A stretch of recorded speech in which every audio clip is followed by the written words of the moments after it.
Welcome to The Basics, a series of videos focused on giving you easy to understand descriptions and answers to common technology questions. We keep it simple so you can easily learn the basics. Below in the description you can find resources if you'd like to learn more. Today we're talking about the Windows 10 system tray. Most people have probably heard of it and maybe interacted with it a little bit, but it can be confusing, and if you're here it's probably because you don't fully understand what's going on. So let's hop onto the computer and I'll explain what's going on down there. The system tray is usually in the bottom right hand side of your screen. You can see mine is down here. It's part of what's called your taskbar, which is the black bar that goes across the entire bottom of your screen. Usually, if your taskbar is on a different part of your screen, on the sides or tops, then it will be at the end of the taskbar there. So that we can see what's going on, I'm going to zoom in down there a little bit more so that we can have a better idea of what's going on while I'm demonstrating. So you can see here in the bottom right, what you see will depend on what your apps and settings are, but usually you have a button down here to see your notifications. So you can pull this open and you'll see any notifications, and you'll see your calendar and your time. This can pop into a bigger calendar, and then to the left of there is what usually is called your system tray.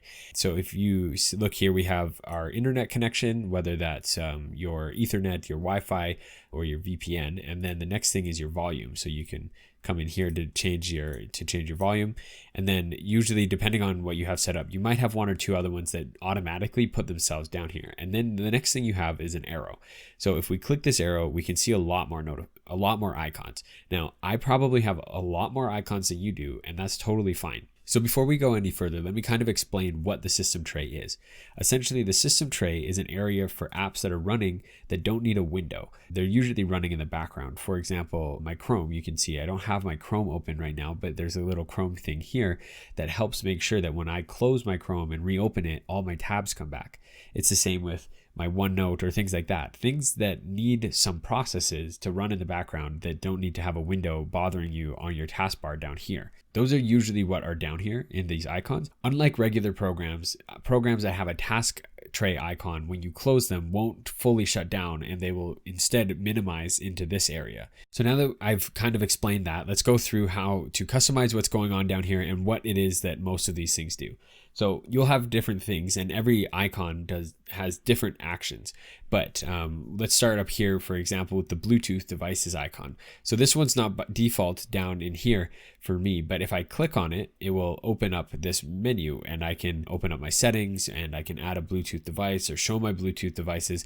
Quick actions involved with Bluetooth, and if I want to use it often, if I use Bluetooth on a regular basis, I can drag it down here and drop it in, and then it will stay there all the time, and I won't have to click that arrow to open it.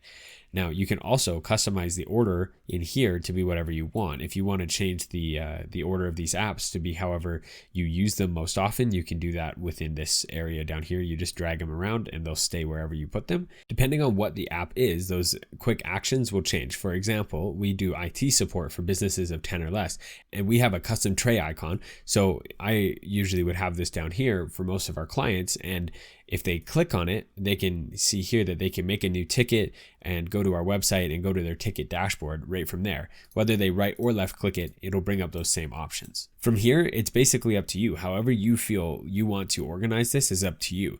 But hopefully that helped you understand a little bit more about what's going on when someone references the system tray. One quick final note is that a lot of these icons you can see here says exit, or Bluetooth says remove icon. Depending on the icon, they have different things that say like close, things like that.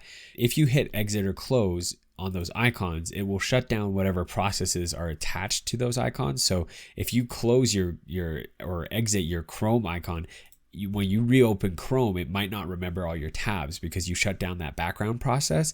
So typically, if it's something that you need, we recommend that you don't close or exit those icons if it's something that you know and that you use. And if you have any that you don't recognize and you're worried about them, reach out to us and we'll help you out and make sure that there's nothing malicious on your system.